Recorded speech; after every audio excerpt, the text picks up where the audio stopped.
Do not tell anyone, Selena said, pulling the curtains closed. All right.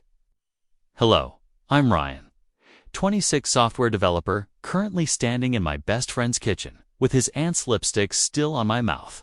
I'd been house-sitting for Nelson for 2 weeks, watering plants, feeding his temperamental cat, living alone in his too big suburban house. Then Thursday night, she walked in with her luggage from Prague. Sophisticated. Early 40s. Nothing like the word aunt suggested. 3 days we'd been circling each other, making coffee at dawn, cooking dinner together. Her hand on my wrist when she left, while the curtains were closed. The question hung between us. This stays between us, I promised. She took my hand, led me toward the stairs. But before we begin, let me know where in the world you're watching from today. It's always fascinating seeing who's joining us from around the world. I had settled into a comfortable routine in Nelson's house over the past week. The space felt different at night, larger somehow, but not in an unsettling way. More like it was holding its breath, waiting. The only sounds were the soft clicking of my laptop keys and Schopenhauer's occasional disgruntled meows from wherever he'd chosen to hide.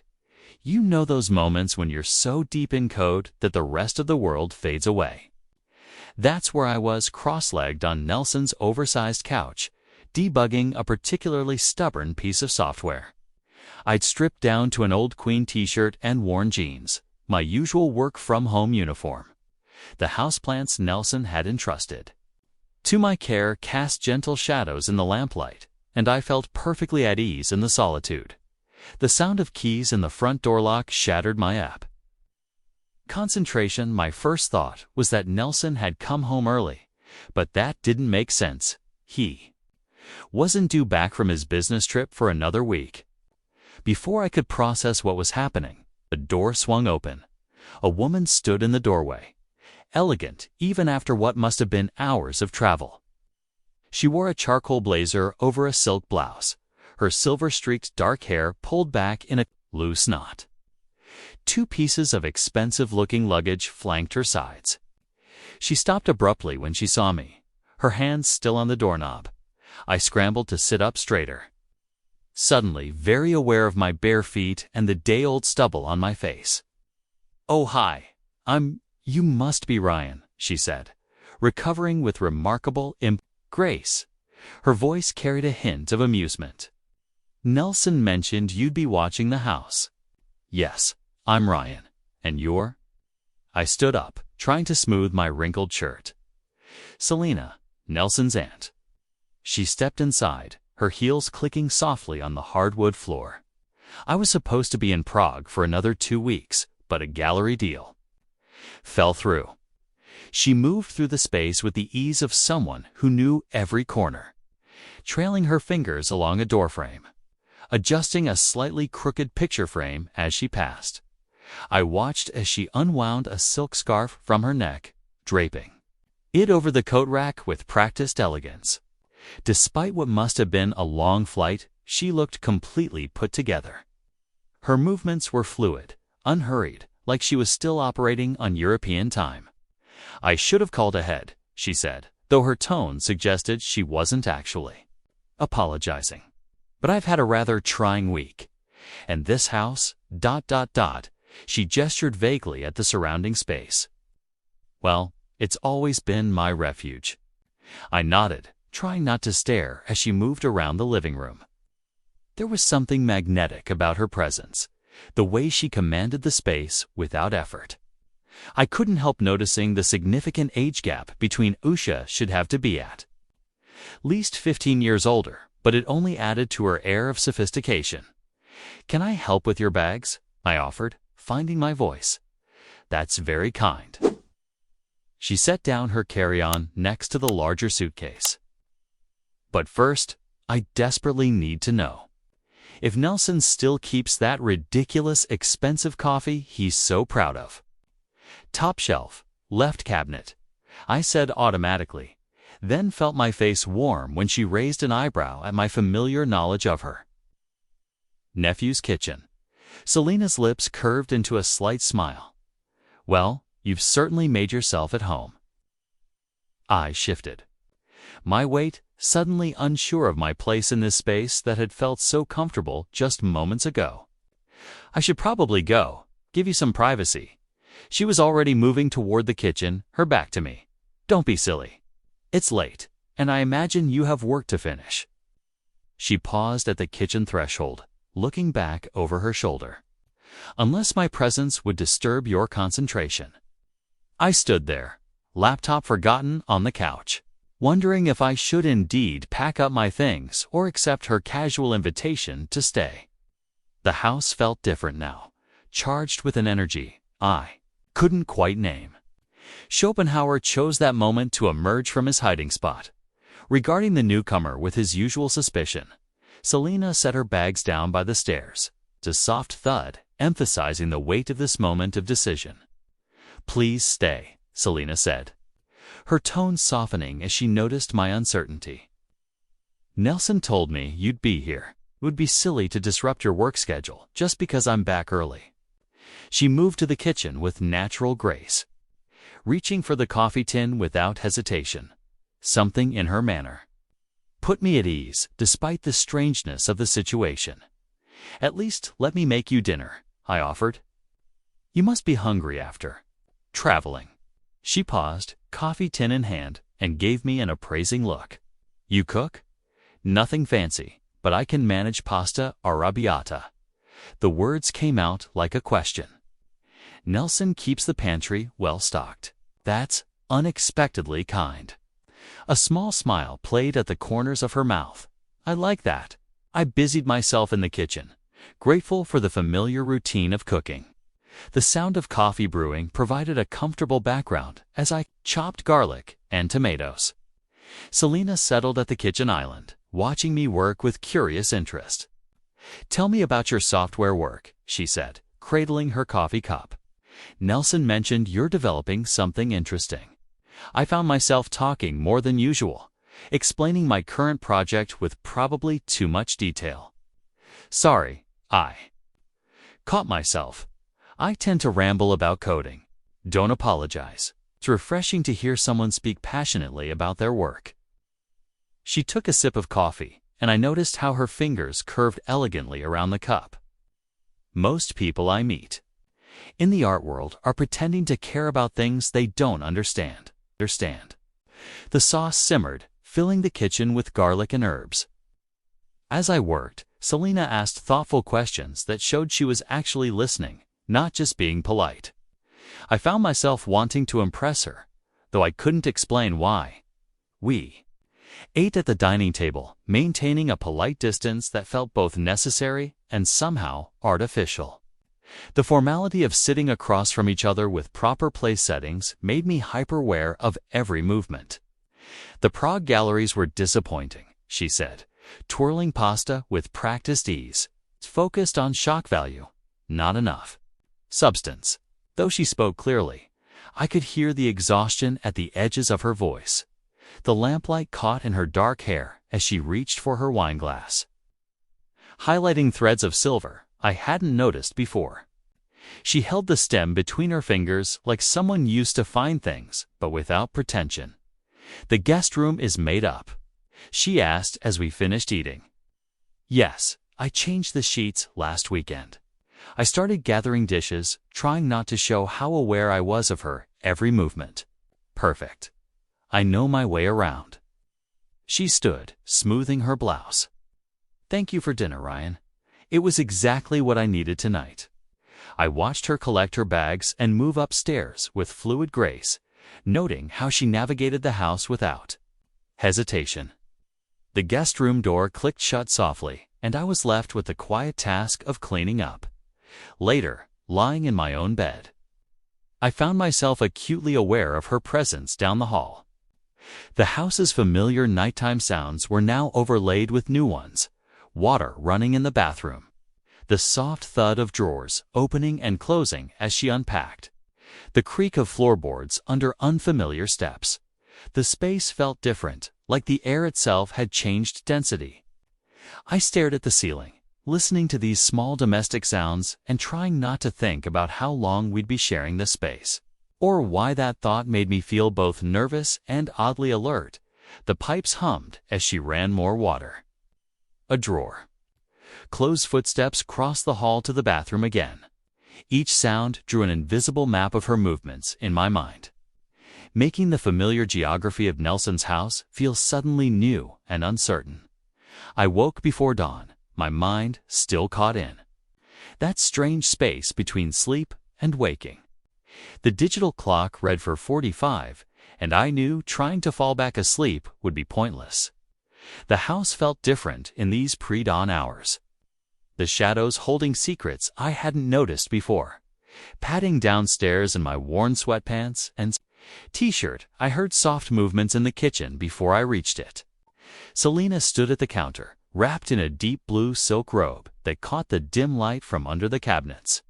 She was focused on a brass vessel I'd never seen before, watching it intently as steam rose from its narrow neck. "Turkish coffee," she said without turning around, somehow sensing my presence. "Would you like some?" I hadn't expected to find anyone else awake, let alone someone offering me coffee with such casual intimacy. "Yes, please," I managed, my voice still rough with sleep. She poured the rich, dark liquid into 2 small cups with practiced precision. The scent was intense, nothing like the standard drip coffee I usually made. Without asking if I wanted sugar or cream, she handed me a cup. The gesture felt oddly familiar, as if we'd done this 100 times before. We settled at the breakfast bar, watching through the kitchen window as the sky slowly shifted from black to deep blue. The silence between us felt comfortable, both of us still wrapped in that liminal space before the world properly wakes. "The Prague galleries were beautiful spaces," she said finally, her voice soft in the quiet kitchen. "All housed in these incredible Art Nouveau buildings, but the shows themselves." She shook her head, taking another sip of coffee. "Too many installations trying to shock without saying anything meaningful." The morning light grew stronger. As she described the artists she'd met, some brilliant, others more focused on their personas than their work. Her hands moved expressively as she spoke, painting pictures in the air. I found myself drawn into her world of contemporary art, seeing it through her passionate perspective. "It's funny," I said, watching the light catch the edge of my coffee cup. "Sometimes when I'm debugging code, my screen looks like modern art. All these patterns and connections that only make sense if you know what you're looking for." Her laugh was unexpected and genuine, musical in the quiet kitchen. As she did, her hand reached out and her fingertips brushed my wrist, right over my pulse point. The contact was brief, probably unconscious on her part, but it sent an electric current through my entire body. I hoped she couldn't feel how my pulse jumped under her touch. "You're surprisingly perceptive," she said, studying me with a thoughtful expression that made me wonder what she saw. Was it my age that surprised her? Or something else she was reading in me that I couldn't see myself? We fell back into comfortable silence as the neighborhood gradually came to life around us. Cars started in driveways. Early joggers passed the window, and the sky turned from gray to pale gold. I was acutely aware of her presence beside me, the way she held her cup, the subtle scent of something floral from her robe or hair. "I should start dealing with emails about this gallery deal," she said eventually, though she made no move to leave. "When things fall apart in Europe, the aftermath always involves too many midnight calls and early morning negotiations." She stood, rinsing her cup in the sink, with the same grace I'd noticed yesterday. Turning back to me, she seemed to consider something before speaking. "I was thinking, if you're interested, we could cook dinner together tonight.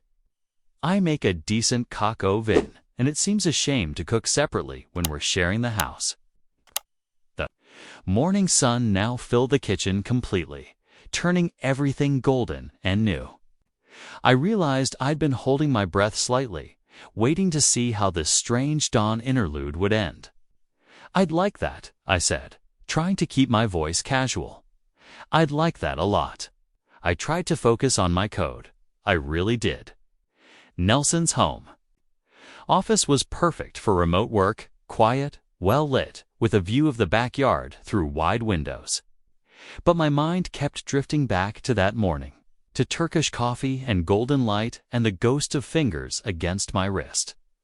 Every time I managed to get into a coding flow, some small detail would surface, the way she gestured while talking about Prague, how her voice had softened when describing the Art Nouveau buildings. I'd catch myself staring at my own wrist, remembering that brief touch, then force my attention back to the screen. The debugging patterns there reminded me of our art conversation, which only made concentration harder. The afternoon light was starting to soften when I heard footsteps in the hallway. Selena appeared in the doorway, laptop in hand, wearing a casual sweater and slacks that somehow still looked elegant. "I hate to interrupt," she said, "but I'm having issues with my email client. Nelson mentioned you're good with technical problems." "Course," I said, maybe too quickly. "Happy to help." She settled beside me on the office couch, close enough that I caught the subtle scent of her perfume, something light and expensive that made me think of European boutiques. The laptop balanced between us as I began troubleshooting, walking her through each step. Her knee brushed mine as she leaned in to see the screen better. I tried to focus on the technical problem, not the way the contact sent little sparks through. "Me? See this icon here?" I pointed to the corner of her screen. "That means the server connection dropped. We just need to...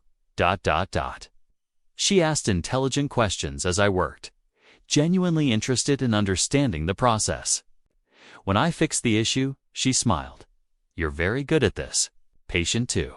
Most tech people I've dealt with make me feel stupid for asking questions." "That's just bad teaching," I said. "Technology should make sense to everyone, not just developers." She didn't move from the couch, though her laptop was now closed on the coffee table. "How did you get into software development?" she asked, turning slightly to face me. The question felt more personal than our previous conversations, like she was truly curious about my path.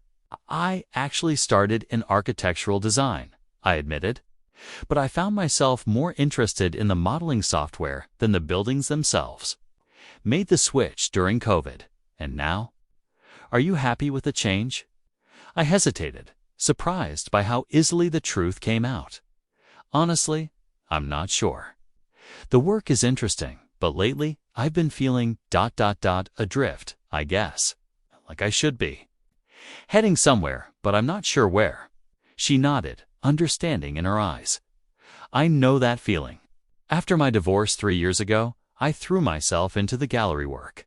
Started traveling constantly. London, Paris, Prague. Sometimes I think I was running more than working." The admission felt weighty, a truth offered in exchange for mine. The late afternoon light slanted through the windows, turning the room golden again, like that morning in the kitchen. "We should start dinner prep if we want that coq au vin to be ready at a reasonable hour," she said finally, but made no move to stand. "Okay, I'll teach you proper knife skills. Your dicing technique last night was a bit concerning." I laughed, feeling both called out and strangely pleased by her attention to detail. "Hey, those vegetables were perfectly edible. Perfectly edible." "Edible isn't the same as elegant," she said, rising gracefully. As I stood to follow her, she placed her hand lightly on my shoulder, guiding me through the doorway.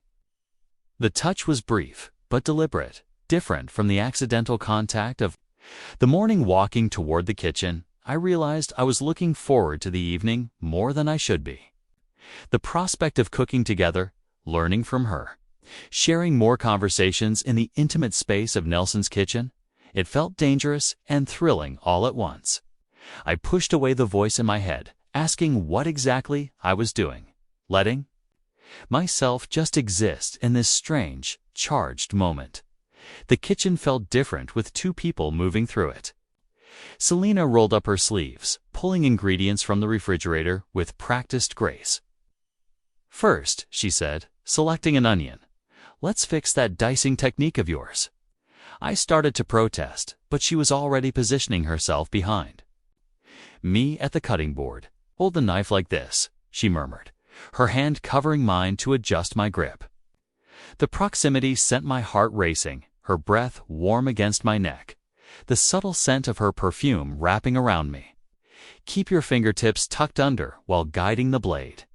Her other hand demonstrated the motion, and I tried to focus on the technical aspects rather than how aware I was of every point of contact between us. The onion split cleanly under our joined hands. "There," she said softly, stepping back. "Now you try." I missed her warmth immediately, but concentrated on replicating the technique she'd shown me. My next cuts were notably more precise. "Much better," she approved, moving to the stove to heat oil in the heavy Dutch oven. We fell into an unexpectedly comfortable rhythm, me prepping vegetables, her building the base of the coq au vin. We passed ingredients back and forth without needing to speak, like we'd done this 100 times before. "You know," she said, stirring the aromatics, "this reminds me of trying to cook in this tiny Paris apartment last year. The kitchen was basically a closet with a hot plate." She launched into a story about attempting coq au vin there, only to blow the ancient fuses 3 times. Her self-deprecating humor made me laugh. "That's nothing," I countered, describing my first attempt at making bread during lockdown. The dough exploded all over my kitchen.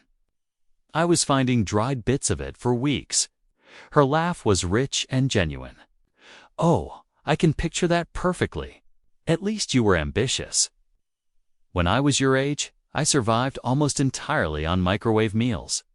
We traded cooking disaster stories as we worked, the conversation flowing easily, the kitchen filled with savory aromas and steam from the simmering wine sauce. I couldn't remember the last time I'd felt this, present. This relaxed, after we'd eaten, Selena disappeared into Nelson's wine cellar and returned with a dusty bottle. She caught my questioning look and winked conspiratorially. "He owes me anyway," she said, which made me wonder about the story behind that statement. We migrated to the living room with our glasses. She took one end of the couch, I took the other, the space between us carefully measured. The wine was excellent, complex, and smooth in a way that made me realize how little I knew about good wine. "So," she said, after a comfortable silence, swirling her glass, "tell me about your love life." The directness of the question caught me off guard. Nelson mentioned something about an engagement. Maybe it was the wine or the intimate atmosphere we'd built over cooking, but I found myself telling her everything about Sarah. The ring I'd returned 6 months ago, the weird limbo I'd been in since we were together 2 years, I said, staring into my wine. The whole thing felt inevitable, you know? Like I was following a script someone else had written. Get engaged by 25, house by 27, kids by 30. But it wasn't what you really wanted, Selena observed quietly. I didn't know what I wanted. Still don't, really? I glanced up to find her watching me intently. It's probably why I've just been drifting since then. She asked gentle questions, drawing out details I hadn't even admitted to myself. Relief had mingled with the pain when it ended. How I'd been going through the motions in my relationship. Long before the breakup, her foot brushed against mine under the coffee table. I couldn't tell if it was accidental or deliberate, but neither of us moved away. The contact, small as it was, seemed to change the air between us, making it thicker, charged with possibility. It takes courage to walk away from the expected path, she said softly. To admit you want something different, even if you're not sure what that is yet. Her words hung in the space between us. I looked up to find her gaze on me, thoughtful and warm. The lamplight caught the silver threads in her dark hair, the elegant line of her neck as she took another sip of wine. That careful distance we'd maintained on the couch suddenly felt both crucial and impossible. And what about you? I asked, the wine making me bolder. Are you seeing anyone since? Selena's expression shifted, a flicker of something raw beneath her polished surface. No, not really. She took a thoughtful sip of wine. My marriage ended 3 years ago, David. He couldn't handle my success, in the end. Or my independence. I stayed quiet, sensing there was more. He wanted the glamorous gallery owner wife to show off at parties, but not the reality of what that meant. The travel, the late nights, the networking. She traced the rim of her wine glass, started making little comments about my schedule, suggesting I scale back. Then bigger comments about having children, settling down properly. The bitterness in her voice was subtle but unmistakable. When I landed the Prague connection, he gave me an ultimatum: the gallery tour or our marriage, so I chose me. She looked up with a slight shrug, but I could see the hurt lingering beneath her composure. That must have been hard, I said softly. It was, but necessary. Her foot definitely pressed against mine now, the contact deliberate. You see, I learned something important. You're allowed to want things that don't fit the plan, even when other people think those things are selfish or inappropriate or ... complicated. The last word hung between us, heavy with unspoken meaning. My pulse quickened as our eyes met across the couch. The careful distance we'd maintained suddenly felt paper-thin. Selena broke the moment first.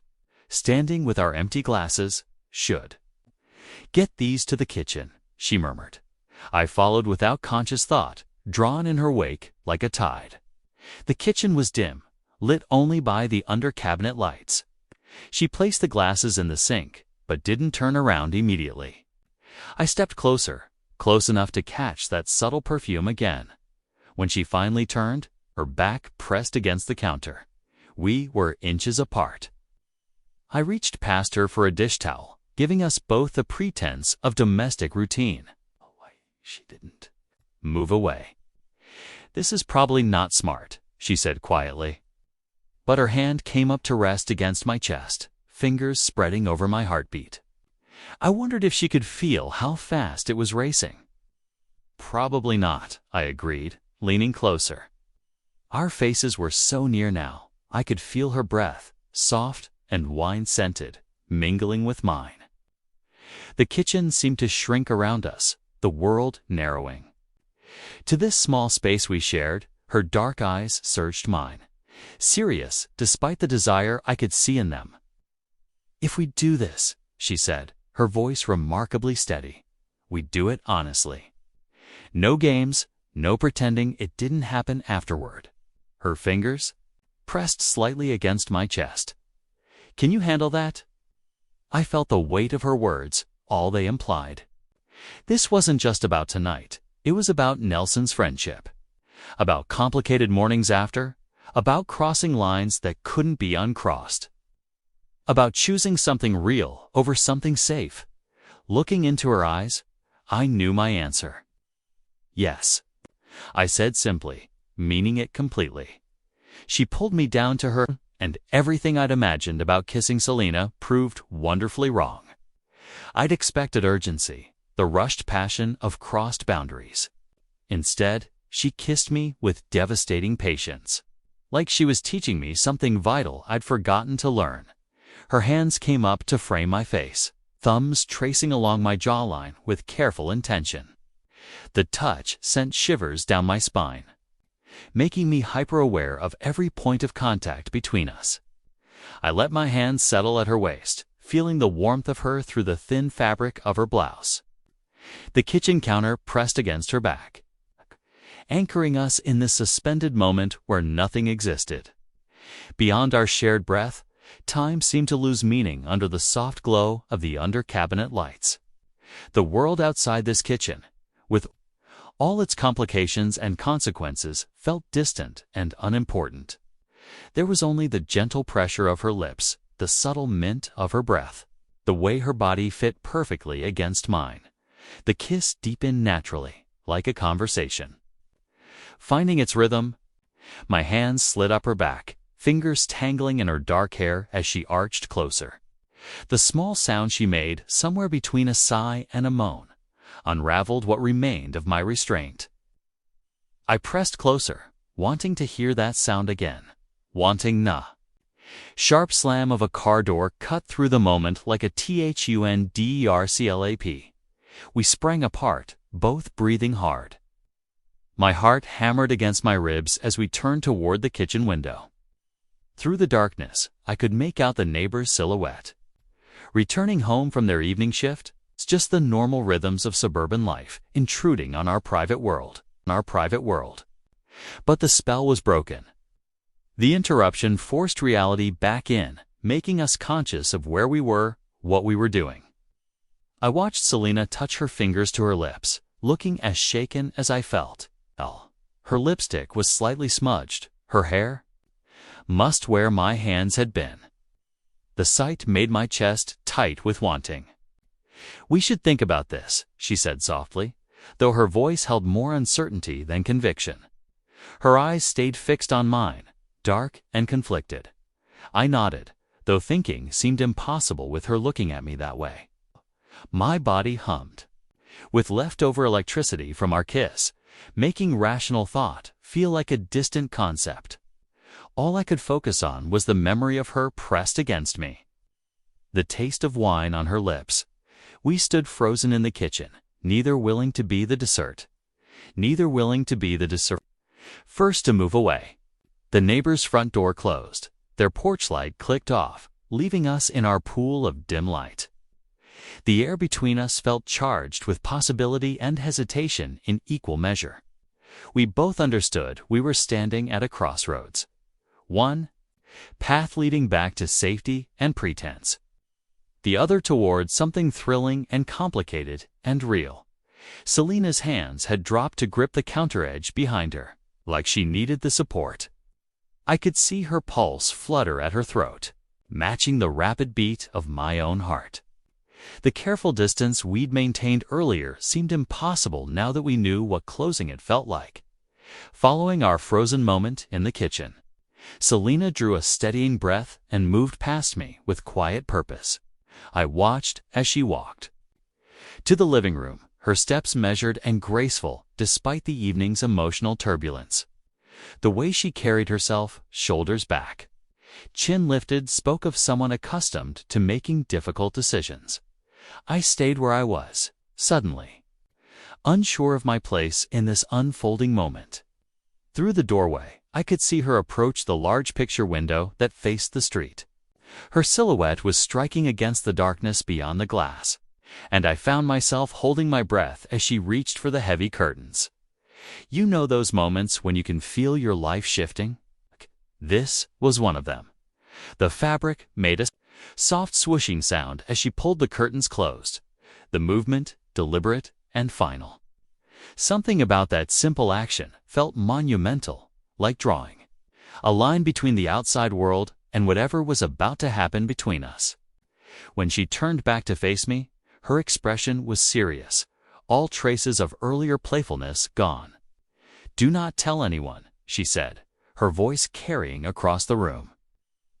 It landed somewhere between question and statement, weighted with implications. All right, I understood exactly what she was asking. This wasn't just about discretion. It was about protecting both of us from the complications that would arise if anyone knew. She was Nelson's aunt. I was his friend. The age gap between us would raise eyebrows at best, spark judgment at worst. She was putting a lot of trust in me with this request. "This stays between us," I said firmly, watching relief soften her shoulders. The promise felt right, not just because of the circumstances, but because whatever was happening between us felt too private, too precious for others to examine and judge. She crossed the room to where I stood, each step bringing with her that subtle perfume I'd been trying not to think about all evening. When she reached for my hand, I met her halfway. Her fingers threaded through mine with deliberate care, like she was solving a complex puzzle she'd been pondering all night. "I don't do this," she said quietly, her eyes on our joined hands. "Neither do I," I responded, equally soft. It was true. I had always been the careful one, the planner, the one who stayed within the lines. But something about Selena made those boundaries feel less important than the truth of what we both wanted. When she turned toward the stairs, I followed willingly. Each step up felt measured, deliberate, like we were both giving the other time to reconsider. The house was absolutely silent except for our footsteps and the faint hum of the heating system. Even Nelson's usually vocal cat was nowhere to be seen at the landing. Selena paused and turned to face me. In the dim light from below, her expression was both vulnerable and determined. "Are you sure?" she asked, giving me one final chance. To be sensible, to remember all the reasons this might be complicated, instead of answering with words. I lifted our still-joined hands and brought her palm to my lips. I pressed a kiss there, soft but deliberate, feeling her shiver at the contact. Her skin was warm against my mouth, and I could feel her pulse racing beneath my touch. "Completely," I said against her palm, meaning it more than I had meant anything. In a long time, the word hung between us in the darkness of the landing, a promise and a turning point all at once. Whatever came next, we had chosen it with open eyes and willing hearts. The climb to the second floor felt like ascending into another world entirely. Selena's hand remained in mine, warm and certain, as we reached the top landing. The houses. Familiar geography suddenly felt different, charged with new meaning as she led me past the guest room where I'd been. Sleeping these past days, I'd glimpsed the master bedroom earlier when helping with her luggage, but hadn't stepped inside. Now, as we approached, I noticed details I'd missed, the way she'd already made the space subtly her own. A silk scarf draped over the mirror, that brass coffee pot visible through the en-suite doorway. A leather-bound book on the nightstand. We paused at the threshold, another moment of mutual hesitation. Through the sheer curtains she hadn't bothered to close. Moonlight spilled across the hardwood floors, casting everything in ethereal silver. The room felt suspended between reality and dream, and I found myself holding my breath, afraid to break. Whatever spell had brought us here, Selena turned to face me, her back to the moonlit room. Her hands came to rest against my chest, and I wondered if she could feel how hard my heart was beating. The silver light caught in her hair, traced the elegant line of her neck, made her look somehow both more real and more impossible. "I want this," she said simply, her voice steady despite the intimacy of the moment. "But I need you to understand, this can't be more than these few days." Something in my chest tightened at her words, even though I'd known, of course I'd known, that this couldn't be anything lasting.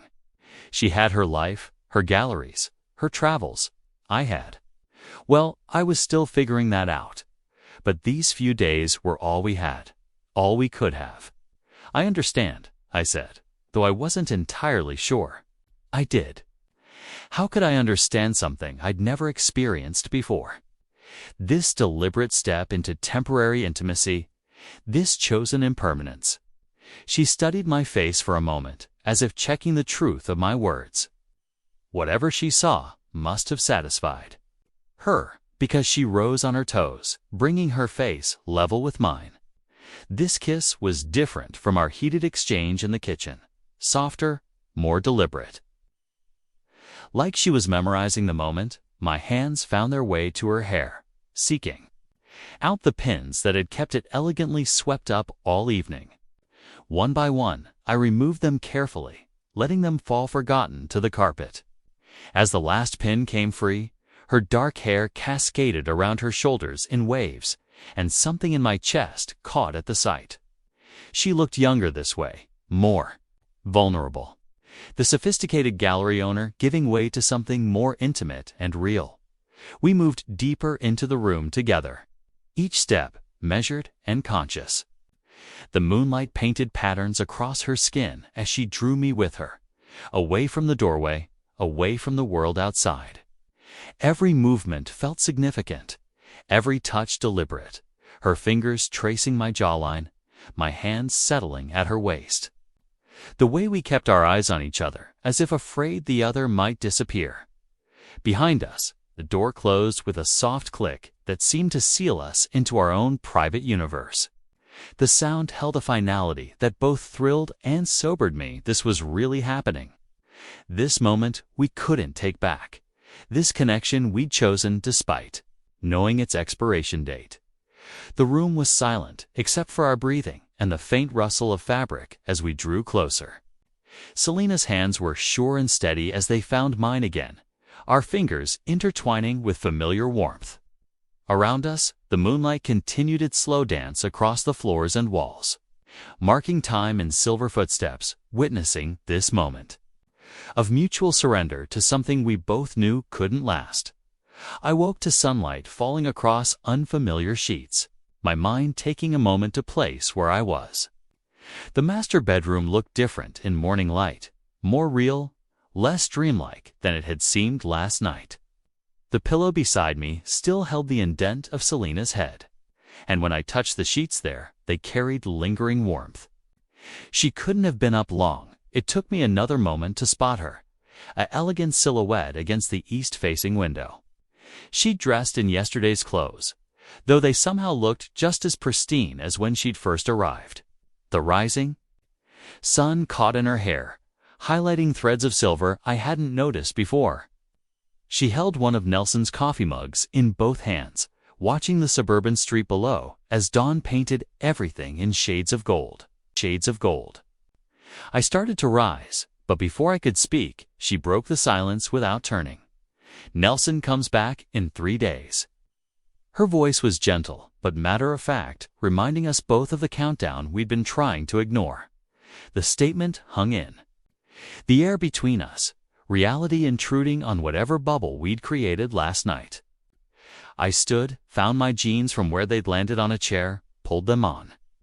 The carpet was soft under my bare feet as I walked to join her at the window. I didn't touch her, though every cell in my body wanted to. Instead, I stood close enough to feel the heat radiating from her body, close enough to catch the lingering scent of her perfume mixed with coffee. The space between us seemed to vibrate with remembered intimacy, her hands in my hair. The soft sounds she'd made, the way she'd whispered my name in the darkness. That's when I noticed it, a piece of paper on my pillow that hadn't been there. When I'd fallen asleep, moving back to the bed, I picked it up. Hotel stationery, the kind you find in expensive European rooms. On it, Selena had sketched something in confident strokes, a door, I standing half open, beautifully rendered despite its simplicity. "What does it mean?" I asked, turning back to her. She took a sip of coffee before answering, still watching the street where early joggers and dog walkers were starting to appear. "Whatever you want it to mean," she said finally, turning to meet my eyes. Her expression was tender but guarded, like she was already practicing the distance we'd need to maintain. I studied the sketch again, trying to decode whatever message she'd left in those elegant lines. Was it about opportunities, choices, the temporary nature of open doors? Maybe it was simpler than that. Just an artist's habit of capturing moments in whatever way came naturally. We ended up standing together at the window, watching the neighborhood wake up. A sprinkler started across the street. Someone's garage door opened and closed. A delivery truck rumbled past. All these mundane morning sounds seemed to emphasize how extraordinary last night had been and how impossible to maintain. Neither of us spoke about it directly, but I could feel it happening already. The careful step back from whatever precipice we danced along in the darkness. We were already shifting, mentally preparing ourselves for Nelson's return for the roles. We'd need to resume. "Friend's aunt, how's it her?" Nothing more. Selena sipped her coffee, and I noticed her hands weren't quite steady. It made me want to reach for her, to reassure her, or maybe to reassure myself. But that would only make it harder. This inevitable. Return to reality. So I kept my hands at my sides and watched golden morning light spread across the suburban landscape, painting everything in colors that felt both beautiful and bittersweet. The neighborhood continued its morning routine below, us oblivious to the quiet drama playing out in the master bedroom window.